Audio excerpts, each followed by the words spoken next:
Hey, what's going on, guys? Welcome back to my channel. Today I want to go over the top 10 mistakes sometimes we make while smoking some brisket. Stay tuned.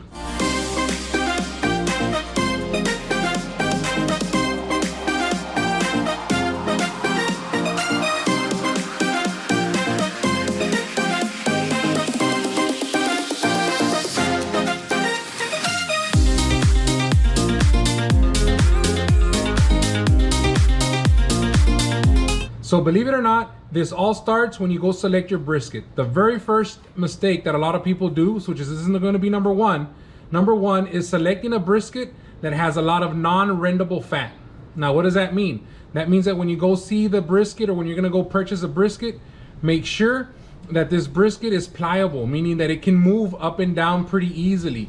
If you pick up a brisket and it looks like a stiff board, that tells you that, I'm not saying it's a bad brisket, but there's going to be a lot of work that you're going to have to do in trying to cut some of that non-rendable fat off. So the more pliable the brisket, the more it can move up and down freely.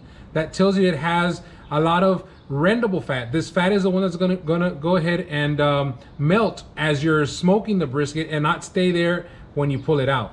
So that is the very first mistake that a lot of people do. They go looking for the biggest, baddest brisket without understanding that if it's very stiff, there's going to be some work that you're going to have to do, and you end up buying a lot of fat that you're going to have to end up cutting off anyways. So that is mistake number one.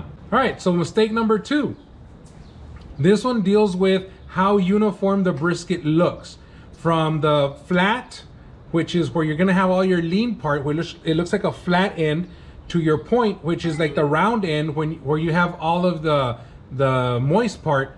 You want to try to select a brisket that is as close to the thickness on your round end as it is on your flat end. The reason being is the thicker it is over here on the round part, it's going to take that a little bit longer to smoke to get to that temperature that you're needing. Now, if you get a brisket that is very round on one end and it tapers off and it almost comes to like a sharp end at the other end, your lean part on that last part of the brisket is gonna dry out on you, or is gonna come out a lot faster than this round part. What some people end up doing is that you can cut off that part if that's the only brisket that you're gonna be able to select. You can cut it off to make it a little bit more uniform, but you can help yourself by trying to select a brisket that has almost the same thickness on one end and the other. That's going to guarantee that most of your brisket is gonna come out at roughly around the same time. So when you look at a brisket, make sure to keep an eye on that flat part that tapers off. If it tapers off too much, if it goes too thin, yeah, you might be in a little bit of trouble only on that one part. So keep an eye out for that. All right, so the third one, now we're at home, right? We're gonna go ahead and start preparing the brisket. You could only find a brisket that was kind of like fatty on the top. The fat cap was a little too thick, so you're gonna go ahead and decide to remove some of that fat cap. You wanna leave about 1/4 of an inch. That fat's gonna help keep your brisket moist, and it's gonna help it keep it tender, okay? But the problem with this third one, the third mistake a lot of people do is that they start to trim that fat cap and they go way too low. So that's a mistake number 3, trimming too much of the fat cap off. All right, so mistake number 4. This is number 4, and this one's one of the most crucial ones, is the smoking temperature that you're going to smoke your brisket. Briskets are a very, very tough cut of meat. All right, so in order to get that tender, juicy, moist brisket, you need to cook it low and slow. I'm talking about temperatures of no more than 225 to maybe 250 if you're in a hurry. Yes, others have said 275 is fine, hot and fast, that's fine. Nobody's saying you're not gonna be able to cook a brisket. The problem is, what type of brisket are you gonna end up having at the end if you go 275 or 300? Here, cooking a brisket, it's like a slow dance. You wanna take your time. My briskets normally take anywhere between 12 hours up to 18, 20. I've had a brisket take up to 22, almost a full day. Why? Because I keep it low and slow. When you keep it low and slow, it allows for all those, that rendable fat that's inside the brisket to actually soften and melt into your brisket and make it that much moist, that much more tender and juicy. All right, so mistake number 5. This one deals with your water pan. You need to introduce some type of moisture into your whatever you're gonna be using to smoke, whether electric smoker or your stick burner, whatever you're gonna use, you wanna, because you're gonna be cooking for such a long time, you wanna introduce some type of moisture into the air while it's smoking. So you always wanna make sure you add a water pan to it, and you always wanna make sure that the water pan has water in it. Now, what I like to do is I like to add a mixture of apple cider vinegar and water, about a 50-50 ratio.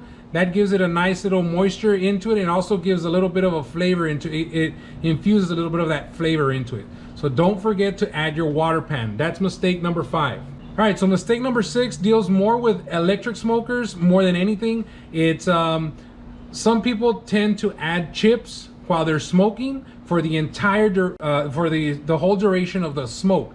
That's not necessary, especially if you're doing an electric smoker. So the way briskets work, the way they accept smoke is they'll accept smoke anywhere between 140 to 160 degrees Fahrenheit as an internal temp. When it hits that temperature, it'll accept smoke up to that point. After that, it's not gonna hurt it if you add more chips, but it's not really gonna add to that flavor, that smoky flavor that your meat's gonna have. It already had it infused up until about 140 to about 160 degrees Fahrenheit internal temperature. So if you're doing an electric smoker, at that point, you don't have to add more chips. Now, if you're doing a pellet smoker, I know the pellets are gonna have to go in because that's how the heat continues. If you're doing a stick burner, a regular traditional smoke, I understand smoke has to be going in all the time because, hey, you're getting your fuel from the burning wood or the smoking wood. But if it's an electric smoker, you do not have to add chips after about 140 to 160 internal temp of your brisket. Mistake number 7 deals with pullout, whether too early or too late. There is a sweet spot that you want in your brisket. Now, depending on the type of brisket that you want it to fall apart on you? Do you want to still be able to slice it? This will depend on what the temperature you want to pull that brisket out at. So if you want to slice a brisket, it's probably recommended to try to hit about 195, maybe 198. You can go as low as 185 if you really want to, but typically try to stay between 190 to no more than about 198, 195, 198. That will give you a nice slicing type of brisket. Now, if you want this type of brisket that's just gonna melt in your mouth, it's just gonna fall apart on you, regardless if it's moist or lean, you wanna try to hit about 202, 203, and then pull that out. Anything higher than that, you'll start going ahead and start drying out your brisket above the 202, 203. And if you pull it out too early, under 185 or 190, what you're gonna have is you're gonna have a brisket. It's gonna be cooked because it already hit 165, but it's not gonna be as tender. It's not gonna be as juicy. You did not allow for that rendable fat to really get in there and really soften everything up. Number 8. Now we're almost at the end, right? I'm taking you through the journey from beginning to end. We're at number 8. Number 8 is not letting your brisket rest. What I've seen some people do is as soon as they pull out the brisket, maybe put it on their cutting board and start chopping away. No, you can't. Brisket, when you think it's over, it's just begun. You have to let it rest. And the way you let this rest is you wrap it in foil and you put it in a cooler for at least 2 hours. If you're in a rush, you can maybe get away with an hour, but at least 2 hours. And just so you know, you can leave that brisket in there as long as it's a good well insulated cooler. You can leave that brisket in there for 4 or 6 hours if need be, but you have to let it rest at least a couple of hours before you start slicing into it.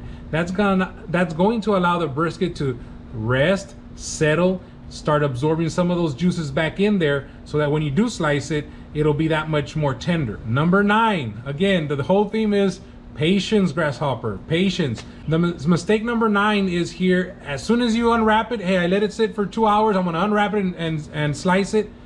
You gotta chill.